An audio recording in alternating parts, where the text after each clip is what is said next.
ನೆಲಮಂಗಲ ತಾಲೂಕಿನ ತ್ಯಾಮಗೊಂಡ್ಲು ಹೋಬಳಿಯ ಗೋರಘಟ್ಟ ಹಾಲು ಉತ್ಪಾದಕರ ಸಹಕಾರ ಸಂಘಕ್ಕೆ ಮುಂದಿನ 5 ವರ್ಷಗಳ ಆಡಳಿತ ಮಂಡಳಿಗೆ ಅಧ್ಯಕ್ಷರಾಗಿ ಎಚ್ ಆಂಜನೇಯಗೌಡ ಮತ್ತು ಉಪಾಧ್ಯಕ್ಷರಾಗಿ ಹನುಮಯ್ಯ ಅವಿರೋಧವಾಗಿ ಆಯ್ಕೆಯಾದರು.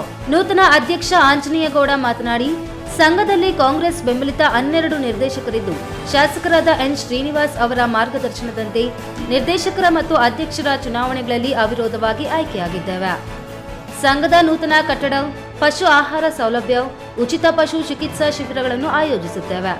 ಹೈನುಗಾರರಿಗೆ ಸರ್ಕಾರದಿಂದ ಲಭ್ಯವಿರುವ ಎಲ್ಲಾ ಸೌಲಭ್ಯಗಳನ್ನು ತಲುಪಿಸುವಲ್ಲಿ ಶ್ರಮಿಸುತ್ತೇವೆ ಎಂದರು. ಈ ಸಂದರ್ಭದಲ್ಲಿ ರಾಮಮೂರ್ತಿ, ನಿರ್ದೇಶಕರಾದ ಬಸವರಾಜು, ರಂಗನಾಥ, ಯೋಗನರಸಿಂಹ, ಬೈಲಾಂಜಿನಪ್ಪ ಮುಂತಾದವರು ಹಾಜರಿದ್ದರು.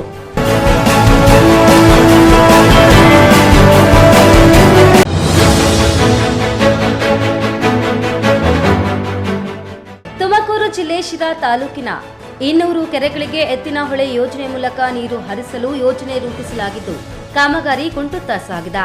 ದೀರ್ಘಕಾಲದಿಂದ ನೆನೆಗುದಿಗೆ ಬಿದ್ದಿರುವ ಎತ್ತಿನಹೊಳೆ ಯೋಜನೆಯನ್ನು ಶೀಘ್ರವಾಗಿ ಅನುಷ್ಠಾನಗೊಳಿಸಬೇಕೆಂದು ಕೋರಿ ಕರ್ನಾಟಕ ಸರ್ಕಾರದ ದೆಹಲಿ ವಿಶೇಷ ಪ್ರತಿನಿಧಿ ಟಿಬಿ ಜಯಚಂದ್ರ ಅವರು ವಿಧಾನಸಭೆಯಲ್ಲಿ ಗಮನ ಸೆಳೆಯುವ ಸೂಚನೆ ಮೂಲಕ ಸರ್ಕಾರವನ್ನು ಆಗ್ರಹಿಸಿದರು.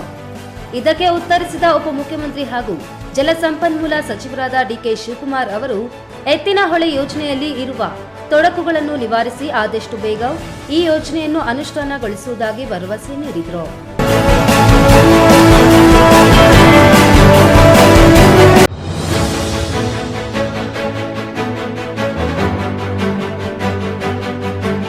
ಚಿಕ್ಕಬಳ್ಳಾಪುರ ಪಿಎಲ್ಡಿ ಮುಂಭಾಗ ಮಾಜಿ ಎಂಎಲ್ಸಿ ಕೋಮಲ್ ಮಾಜಿ ಮೊದಲ ಅಧ್ಯಕ್ಷ ಕೆಬಿ ಪಿಳ್ಳಪ್ಪನವರ ಪ್ರತಿಮೆ ಅನಾವರಣ ಕುಮಾರ ಷಷ್ಠಿಯಂದು ನಾಳೆ ಲೋಕಾರ್ಪಣೆಗೆ ಸಿದ್ಧತೆ ಮಾಡಿಕೊಳ್ಳಲಾಗಿದೆ. ಪಿಎಲ್ಡಿ ಬ್ಯಾಂಕ್ ನೂತನ ಕಟ್ಟಡದ ಆವರಣದಲ್ಲಿ ಪ್ರತಿಮೆ ಅನಾವರಣಗೊಳಿಸಲಾಗುತ್ತಿದ್ದು, ಮಾಜಿ ಶಾಸಕ ಕೆಬಿ ಪಿಳ್ಳಪ್ಪನವರ ಪುತ್ರ ಕೆಪಿ ಬಚ್ಚೇಗೌಡರ ಅಮೃತ ಹಸ್ತದಿಂದ ಉದ್ಘಾಟಿಸಲಾಗುವುದು ಎಂದು ಪಿಎಲ್ಡಿ ಬ್ಯಾಂಕ್ ಅಧ್ಯಕ್ಷ ಕಾಳೇಗೌಡ ಸುದ್ದಿಗೋಷ್ಠಿಯಲ್ಲಿ ತಿಳಿಸಿದರು.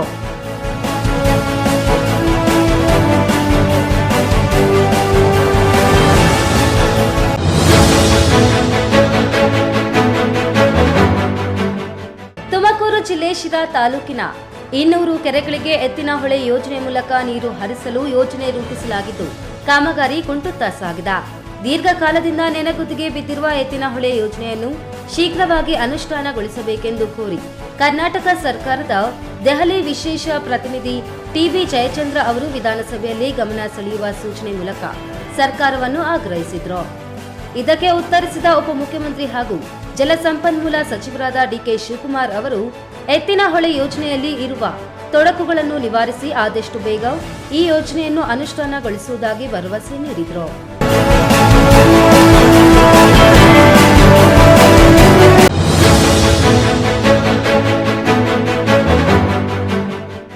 ರೈತನ ಮೇಲಿನ ಕೋಪಕ್ಕೆ 11 ಕೆವಿ ವಿದ್ಯುತ್ ತಂತಿಯನ್ನು ಕಟ್ ಮಾಡಿ ಪೊಲೀಸ್ ದರ್ಪ ಮೆರೆದ ಘಟನೆ ತುಮಕೂರು ಜಿಲ್ಲೆ ಕೊರಟಗೆರೆ ತಾಲೂಕಿನ ಕೋಡ್ಲಹಳ್ಳಿಯಲ್ಲಿ ನಡೆದಿದೆ. ರೈತ ಶಿವಣ್ಣ ಈ ಬಗ್ಗೆ ಬೆಸ್ಕಾಂ ಇಲಾಖೆಯವರಿಗೆ ದೂರು ನೀಡಿದ ಬೆನ್ನಲ್ಲೇ ಬೆಸ್ಕಾಂ ಇಲಾಖೆ ಅಧಿಕಾರಿಗಳು ಮತ್ತೆ ವಿದ್ಯುತ್ ಸಂಪರ್ಕ ಅಳವಡಿಸಲು ಪೊಲೀಸ್ ಪೇದೆ ಗಂಗರಾಜುರವರ ತೋಟಕ್ಕೆ ಬಂದ ಸಂದರ್ಭದಲ್ಲಿ ಪೊಲೀಸ್ ಪೇದೆ ಗಂಗರಾಜು ತಾಯಿ ಸಾಕಮ್ಮರವರ ಮತ್ತು ಬೆಸ್ಕಾಂ ಇಲಾಖೆ ಅಧಿಕಾರಿಗಳ ನಡುವೆ ಮಾತಿನ ಚಕಮಕಿ ನಡೆದು ಪೊಲೀಸ್ ಪೇದೆ ಗಂಗರಾಜು ಮತ್ತು ಅವರ ತಾಯಿ ಸಾಕಮ್ಮರವರು, ನಾವು ಇಲ್ಲೇ ಕೊರಳು ಕೊಯ್ದುಕೊಂಡರೂ ಸಹ ನಮ್ಮ ಜಮೀನಿನಲ್ಲಿ ವಿದ್ಯುತ್ ಸಂಪರ್ಕವನ್ನು ಅಳವಡಿಸಲು ಬಿಡುವುದಿಲ್ಲ. ನಾನು ಏರ್ಪೋರ್ಟ್ ಪೊಲೀಸ್ ಠಾಣೆಯಲ್ಲಿ ಪೊಲೀಸ್ ಪೇದೆ ಆಗಿ ಕೆಲಸ ಮಾಡುತ್ತಿದ್ದೇನೆ. ನಿಮ್ಮ ಮೇಲೆ ಮೇಲಾಧಿಕಾರಿಗಳಿಗೆ ಹೇಳಿ ಬೆಸ್ಕಾಂ ಇಲಾಖೆ ಅಧಿಕಾರಿಗಳ ಮೇಲೆ ಎಫ್ಐಆರ್ ಮಾಡುತ್ತೇನೆ ಎಂದು ಕರ್ತವ್ಯಕ್ಕೆ ಅಡ್ಡಿಪಡಿಸಿದ ಹಿನ್ನೆಲೆ ಪೊಲೀಸ್ ಪೇದೆ ಗಂಗರಾಜ್ ಮೇಲೆ ಕೊರಟಗೆರೆ ಪೊಲೀಸ್ ಠಾಣೆಯಲ್ಲಿ ಬೆಸ್ಕಾಂ ಇಲಾಖೆ ಅಧಿಕಾರಿಗಳು ದೂರು ನೀಡಿದ್ದಾರೆ.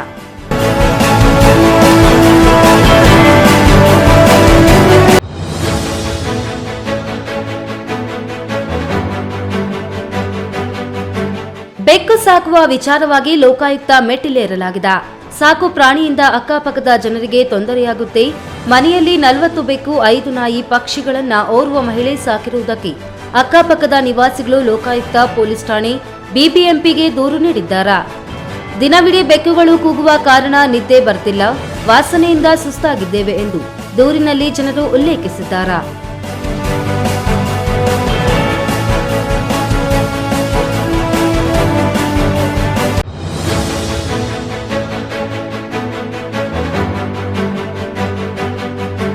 ಬೆಂಗಳೂರಿಗೆ ಬೇಸಿಗೆ ಕಾಲಿಡುತ್ತಿದ್ದಂತೆ ಕುಡಿಯುವ ನೀರಿಗೂ ಹಾಹಾಕಾರ ಶುರುವಾಗಿದೆ. ಬೋರ್ವೆಲ್ ಬತ್ತಿ ಹೋಗ್ತಿದ್ದು ಕಾವೇರಿ ನೀರು ಸರಿಯಾಗಿ ಬರ್ತಿಲ್ಲ. ಟ್ಯಾಂಕರ್ ನೀರಿಗೆ ಮೊರೆ ಹೋದ್ರೆ ಅದರ ಕೈಗೆಟಕುತ್ತಿಲ್ಲ. ಬೆಂಗಳೂರಿನ ಶುದ್ಧ ಕುಡಿಯುವ ನೀರಿನ ಘಟಕಗಳಲ್ಲಿ ನೀರಿನ ಕೊರತೆ ಕಾಡ್ತಿದೆ. ಬೋರ್ವೆಲ್ ಬತ್ತಿ ಹೋಗಿ ಜನರ ಪರದಾಟ ನಡೆಸಿದ್ದಾರೆ. ಹೀಗಾಗಿ ಬೆಂಗಳೂರಿನಲ್ಲಿರುವ ಹಲವು ಶುದ್ಧ ಕುಡಿಯುವ ನೀರಿನ ಘಟಕಗಳ ಮೇಲೆ ನಾಮಫಲಕ ಅಳವಡಿಕೆ ಮಾಡಲಾಗಿದೆ.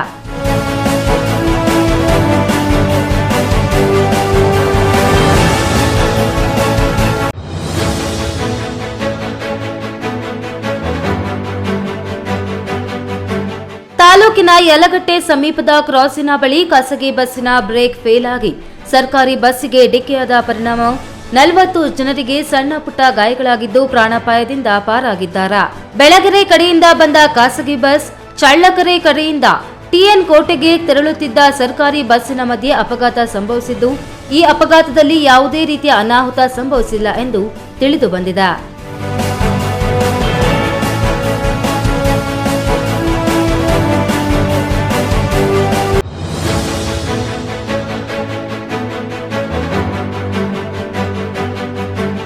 ರಾಂಪುರ ಪೊಲೀಸರು ಓರ್ವ ಮನೆಗಳ್ಳನನ್ನು ಬಂಧಿಸಿದ್ದಾರೆ. ಬಂಧಿತನಿಂದ ನಗದು ಮತ್ತು ಬೆಳ್ಳಿ ಆಭರಣಗಳನ್ನು ವಶಕ್ಕೆ ಪಡೆದಿದ್ದಾರೆ. ಬಳ್ಳಾರಿ ಗುಗ್ಗರಹಟ್ಟಿಯ ಲಾರಿ ಡ್ರೈವರ್ 28 ವರ್ಷದ ಲೋಕೇಶ್ ಬಂಧಿತ ಆರೋಪಿ. ರಾಂಪುರ ಗ್ರಾಮದ ಶಾಹಿದ್ ಖಾನ್ ರವರ ಮನೆಯಲ್ಲಿದ್ದ 8 ಗ್ರಾಂ ತೂಕದ ಚೈನ್, ಬೆಳ್ಳಿ ಬ್ರಾಸ್ಲೆಟ್ ಮತ್ತು 32,000 ರೂಗಳ ನಗದು ಹಣ ಕಳ್ಳತನವಾಗಿತ್ತು. ಕಳ್ಳತನದ ದೂರು ದಾಖಲಿಸಿಕೊಂಡ ರಾಂಪುರ ಪಿಎಸ್ಐ ಮಹೇಶ್ ಲಕ್ಷ್ಮಣ ಕಳ್ಳನನ್ನು ಬಂಧಿಸಿದ್ದಾರೆ.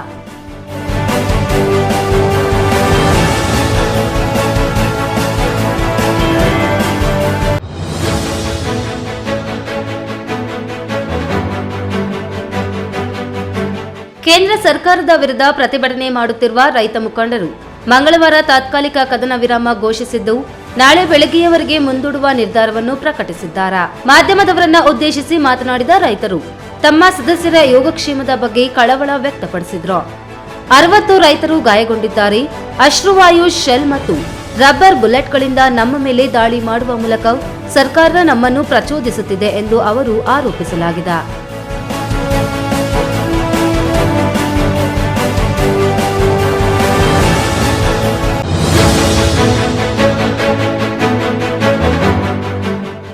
ಬೀಡಿ, ಸಿಗರೆಟ್, ಮದ್ಯ ಸೇವನೆ ಮಾಡಬೇಡಿ ಎಂದು ವೈದ್ಯರು ಎಲ್ಲರಿಗೂ ಸಲಹೆ ನೀಡುತ್ತಾರೆ.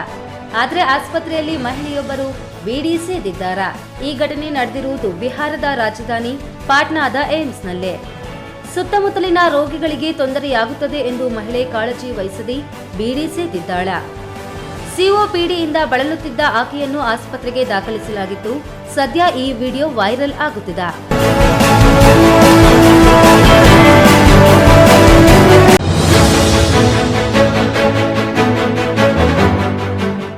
ಇತ್ತೀಚೆಗೆ ಅಮೆರಿಕದ ಫ್ಲೋರಿಡಾ ರಾಜ್ಯದಲ್ಲಿ ವ್ಯಕ್ತಿಯೊಬ್ಬ ಬೆತ್ತಲೆಯಾಗಿ ತಿರುಗಾಡಿದ್ದಾನೆ. 36 ವರ್ಷದ ಮಾರ್ಟಿನ್ ಎಂಬಾತ ಫೋರ್ಟ್ ಲಾಡರ್ಡೇಲ್ ಹಾಲಿವುಡ್ ಅಂತಾರಾಷ್ಟ್ರೀಯ ವಿಮಾನ ನಿಲ್ದಾಣದಲ್ಲಿ ಹಿಂಜರಿಕೆ ಇಲ್ಲದೆ ಬೆತ್ತಲೆಯಾಗಿ ಅಡ್ಡಾಡಿದ್ದಾನೆ. ಟರ್ಮಿನಲ್ ಒಂದರಲ್ಲಿ ಮಾರ್ಟಿನ್ ಬೆತ್ತಲೆಯಾಗಿರುವುದನ್ನು ನೋಡಿದ ಅಧಿಕಾರಿಗಳು ಆರಂಭದಲ್ಲಿ ಬೆಚ್ಚಬಿದ್ದರು. ಸ್ವಲ್ಪ ಸಮಯದ ಬಳಿಕ ಆತನ ಮೇಲೆ ಬಟ್ಟೆಯನ್ನ ಸುತ್ತಿ ಬಂಧಿಸಿ ನ್ಯಾಯಾಲಯಕ್ಕೆ ಹಾಜರುಪಡಿಸಲಾಯಿತು.